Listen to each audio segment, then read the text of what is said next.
They told me to take down my snow fences because they said they were ugly, and I remember standing there in that meeting thinking, you know what? Right. If that's what you want, I'll give you exactly what you asked for. 2 weeks later, a Wyoming blizzard rolled in and buried their entire neighborhood so completely that even the county had to bring in a machine they usually reserve for mountain highways just to dig them out. And the whole time, all I could think was, I tried to warn you. I've lived on that ridge for most of my adult life, long enough to know that winter out here doesn't fall. It doesn't drift down like some postcard scene. It comes sideways, hard and fast, like the sky's got a grudge. The wind doesn't just blow. It carves, it reshapes the land overnight, builds these walls of snow that look soft until you hit them with a shovel and realize they're packed like concrete. You learn pretty quickly that surviving out here isn't about comfort. It's about respect. You respect the land, or it reminds you why you should. About 20 years ago, after one particularly nasty winter that blocked the lower road for almost a week, I built my first line of snow fences along the north edge of my property. Nothing fancy, just rough wooden slats wired onto steel posts, spaced just right so the wind would slow down and drop the snow where I wanted it, out in my pasture instead of down on the road. It wasn't about aesthetics, it wasn't about property lines or views, it was practical. It kept that access road clear, the same road that, years later, became the only entrance to a little development they built downhill called Pine Hollow Estates. Back then, before the houses went up, before the paved drive and the neat rows of mailboxes, that road was just a county access route, and everyone who used it knew what those fences were for. Ranchers would wave when they drove by, sometimes stop and thank me after a storm, because they understood the simple math of it: break the wind-up top, or deal with the snow at the bottom. There's no third option. Then the subdivision came. Slowly at first, 1 or 2 homes, then more, and eventually it filled out with people who, for the most part, kept to themselves. I didn't mind them, not really. They waved, some of them even asked me about the fences, and I'd explain it the same way every time. Draw it out in the dirt with my boot if I had to. Wind hits here, slows down, snow drops there, road stays clear. Simple.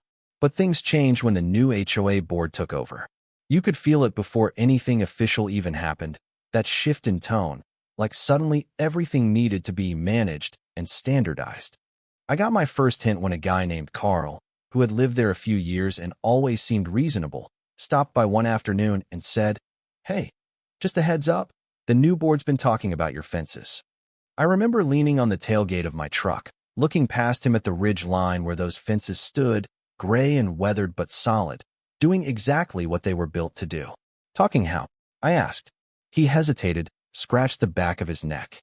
"They think they're kind of an eyesore. Something about property values. There's a woman on the board, just moved in last summer. I think she used to live in Florida. She's pushing pretty hard." I laughed at that, not because it was funny, but because it sounded so out of place. Florida, talking about Wyoming snow. "Well," I said, "she'll learn." Turns out, she didn't plan on learning. A week later, I got a formal letter. Not a conversation, not a knock on the door, a letter, typed up nice and official, talking about view corridor easements and visual impact concerns, claiming my fences were lowering property values and had to be removed within 14 days or I'd be facing fines and possible legal action. I read it twice at my kitchen table, the wood stove crackling behind me, and I remember feeling this slow, steady kind of disbelief. Not anger yet, just that sense that someone, somewhere, didn't understand what they were messing with. So I did what I thought was the reasonable thing. I showed up to their HOA meeting, sat in a folding chair in a room that smelled like fresh paint and coffee, surrounded by people who looked at me like I was already the problem.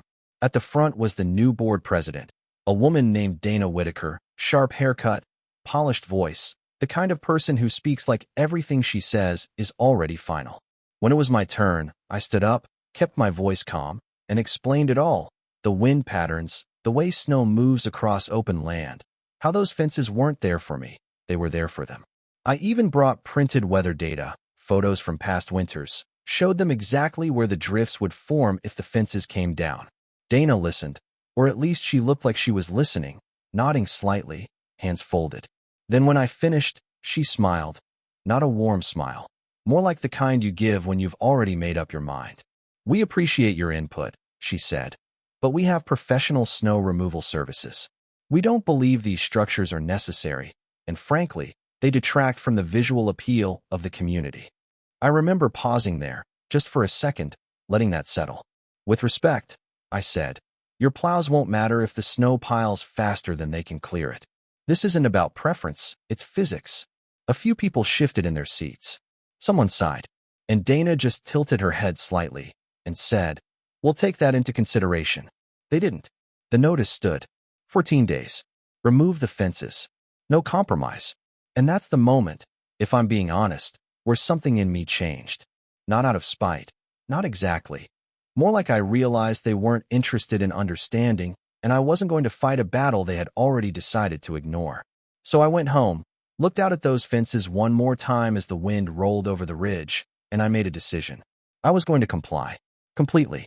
No arguments. No half measures. Just give them exactly what they asked for, and let the land handle the rest. That weekend, I started pulling the fences out. And I'll tell you, there's something about removing something you built with your own hands that feels different than putting it up. It's quieter, heavier somehow, like you're undoing more than just wood and wire. The ground was already starting to stiffen from the cold, not fully frozen yet, but stubborn enough to make every post a fight. I worked slow, steady, the way you do when you know rushing won't help.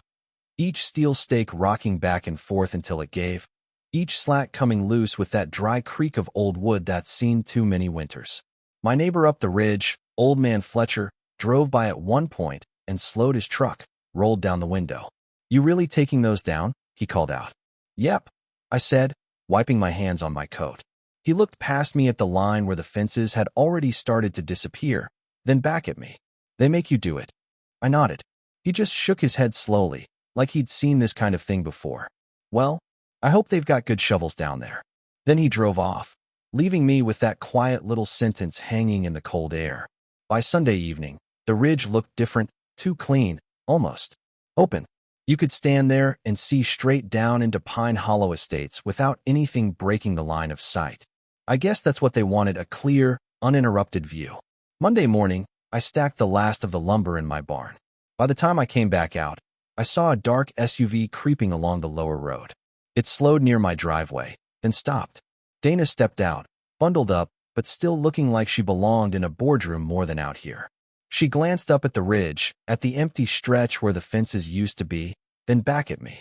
And I'll give her this, she looked pleased. Well, she called up, smiling. That does look much better. I didn't say anything at first, just leaned against the fence post by my gate. Appreciate your cooperation, she added, like this had all been some kind of neighborly agreement instead of a legal push. Of course, I said finally. Just following the rules. She gave a little nod, got back into her SUV, and drove off. And that was that. No more letters, no more meetings, just silence. For about 2 weeks, nothing happened. The weather stayed cold but calm, that kind of stillness you get sometimes before things shift. I went about my usual routine, checking on the property, cutting wood, keeping an eye on the forecast the way I always do this time of year. And then, right on schedule, winter decided to remind everyone where they were. It started as a line on the horizon, low and gray, moving in faster than it should. By mid-morning, the wind picked up, not strong yet, but steady, like it was testing the ground. I stood out on the ridge, hands in my pockets, watching it come in, and I could already feel it, that pressure in the air, that change that tells you this isn't just another snowfall. By noon, the first flakes hit. Small, sharp, driven more sideways than down. The kind that sting a little when they hit your face. By early afternoon, the wind was howling, gusts climbing, pushing past 40, then 50 miles an hour. And without those fences, there was nothing to slow it down. That's the thing people don't realize about wind out here. It doesn't just carry snow, it organizes it. It picks it up, moves it, stacks it exactly where the land dips and curves. And that road into Pine Hollow sits in just the wrong kind of low spot, the kind that collects everything. I watched it happen from the ridge. Not with any kind of satisfaction at first, just attention. The snow started racing across my pasture in long, low waves, like smoke rolling over the ground. It didn't settle, not there, not anymore. It just kept moving, straight toward that dip where the road cut through. Around 4 in the afternoon, the first real drift started to form. You could see it building, layer by layer, each gust adding another sheet, packing it tighter. A white ridge growing across the entrance. I went inside, put some coffee on, but I kept glancing out the window. By 6, that ridge was over 5 feet high. Not soft, either, dense, compacted by the wind, already starting to harden. That's when I saw the plow. It came from inside the subdivision, headlights cutting through the blowing snow, engine pushing hard. It hit the drift at speed, probably thinking it could just muscle through. For a second, it looked like it might. The blade dug in, snow flying up on both sides. Then it stopped. Just stopped. The front end lifted slightly as the packed snow resisted, and then the wheels started spinning, kicking up powder but not going anywhere. The driver backed up, tried again, hit it at a different angle. Same result. Within minutes, the plow was stuck halfway into the drift, buried deeper every time the wind pushed more snow against it.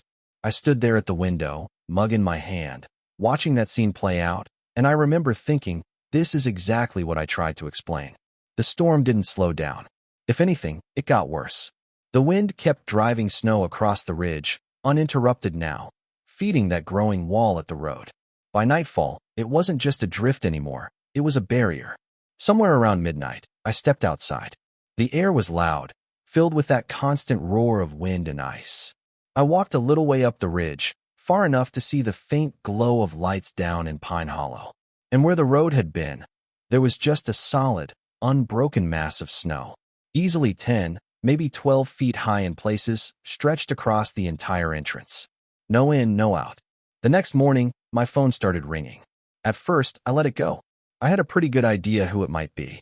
But after the third call, I picked it up. Hello. There was a pause, then Dana's voice, tight, strained in a way I hadn't heard before. We have a situation. I leaned back in my chair, looking out at the white landscape beyond the window. I can imagine. Our road is completely blocked, she said, words coming faster now. The plow can't get through, and we have residents who need to leave. We need access cleared immediately. I took a slow breath. That's going to be difficult. What do you mean difficult? She snapped. You need to fix this. There it was, not a request, not even really a question, a demand. I kept my voice even. My fences are gone. I complied with your notice. There was a sharp silence on the other end. Then put them back. I almost smiled at that, not because it was funny, but because of how simple she made it sound. The ground's frozen solid, I said, and there's a blizzard still going. Even if I started right now, it wouldn't change what's already happened. You're telling me you're just going to sit there while we're trapped? I looked over at the stove, the steady warmth of it filling the room, then back out at the storm. I'm telling you, I said quietly. This is what I warned you about. She didn't respond right away. When she did, her voice had shifted again, less sharp, more uncertain. People can't get out, she said. We have families here. Someone's already run out of medication. And for a moment, I felt that weight again, not guilt, exactly, but the reality of it. This wasn't just a point being proven. These were real consequences. I know, I said, but this isn't something I can undo overnight. The line went quiet. Then she hung up.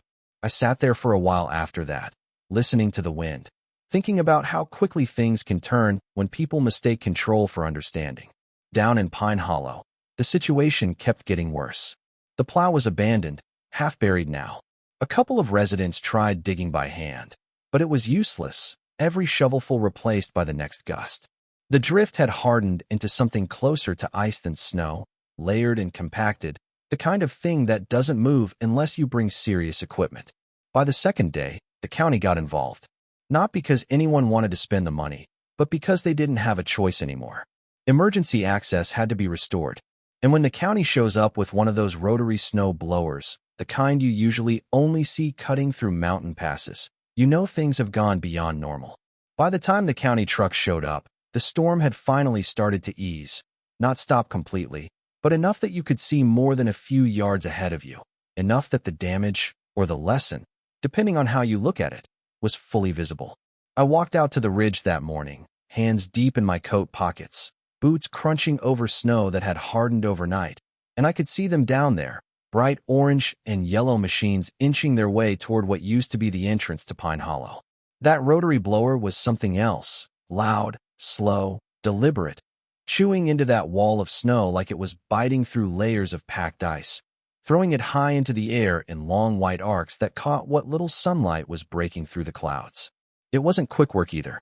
That's the part people don't think about. Once snow gets packed like that, once wind has done its job, you're not just clearing it, you're dismantling it piece by piece. I stood there for a while just watching, not saying anything, just taking it in. Part of me felt vindicated, I won't lie about that. Not in a petty way, but in that quiet, steady sense of this is exactly what I said would happen. But right alongside that was something else, a kind of heaviness. Because down there, behind that wall, were people who hadn't made the decision, people who had just trusted the folks running their HOA to know what they were doing. It took them the better part of the day to carve a path through. When they finally broke through to the other side, it wasn't a road anymore. It was more like a tunnel, high walls of snow on both sides, narrow, uneven, barely wide enough for a single vehicle to pass. And the cost of that operation. I heard it later from Fletcher, who always seemed to know these things, $15,000, billed straight to the HOA. Not the county, not some emergency fund them. For 3 days, that neighborhood had been cut off. No one in, no one out. Missed flights, missed work, prescriptions delayed, groceries running low, the kind of stuff that starts as inconvenience and slowly turns into something closer to panic. And all of it because someone decided a line of weathered wooden fences didn't look good from their living room window.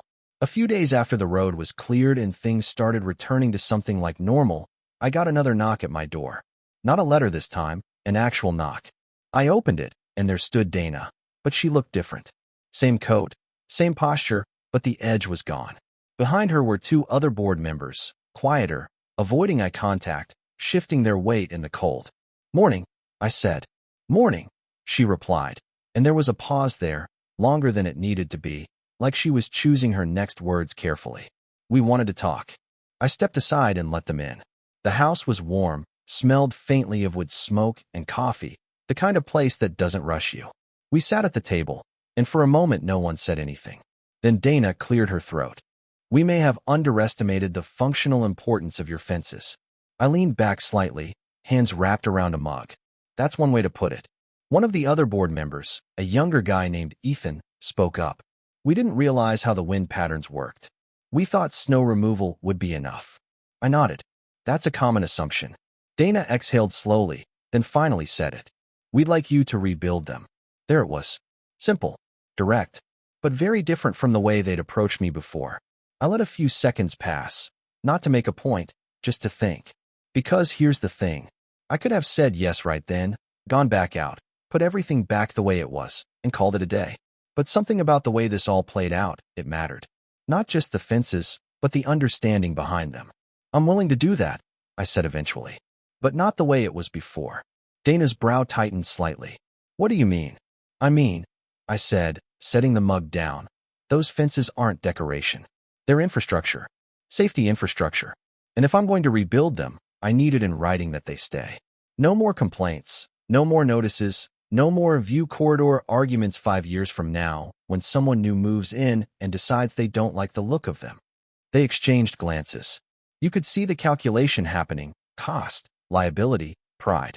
And, I added, "I'm not doing it for free this time. You want it done right. You hire me as a consultant. We draw up an agreement, make it official." Ethan nodded almost immediately. He got it.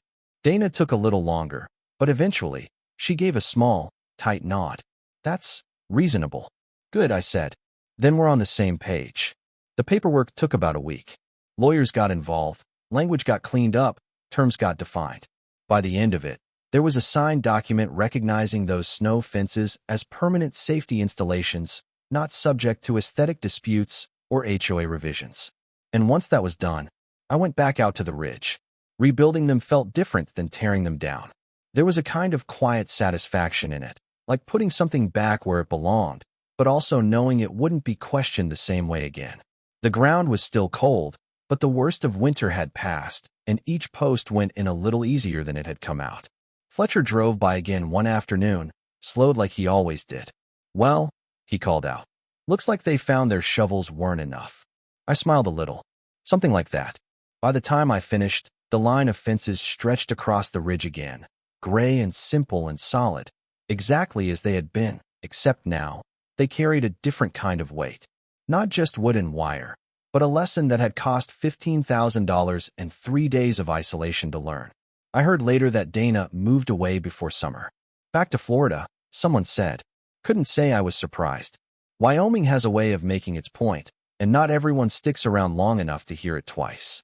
Now, when winter rolls in and the wind starts its usual work, I stand out there sometimes and watch the snow catch on those fences, pile up right where it should, leaving that road below clear and open. It's a simple system, really, not pretty, not polished, but it works. And out here, that's what matters. But I still think about that whole situation every now and then, not just the storm or the fences, but the way it all unfolded. Because it raises a question that doesn't have a clean answer. Was I wrong to step back and let it happen? I mean, I warned them. I explained everything, laid it out as clearly as I could. They made their decision, and I respected it completely. But I also knew what was coming. And I chose not to fight it beyond that point. Some people would say I should have pushed harder, found another way, done something to prevent it anyway. Others would say it wasn't my responsibility, that sometimes people have to experience consequences to understand reality. Out here, you learn pretty quickly that nature doesn't negotiate. It doesn't care about opinions, or meetings, or what looks good on paper. It just does what it does, and you either work with it, or you deal with what happens when you don't. So I'm curious what you think. If you were in my position, would you have done anything differently? Would you have kept fighting, even after they made it clear they weren't listening? Or would you have done exactly what I did, step back, comply, and let the lesson play out? Drop your thoughts in the comments. I read more of them than you'd probably expect. And if you enjoy stories like this, real situations where things don't go the way people expect, where decisions actually have consequences, go ahead and hit subscribe. Stick around. There's plenty more like this.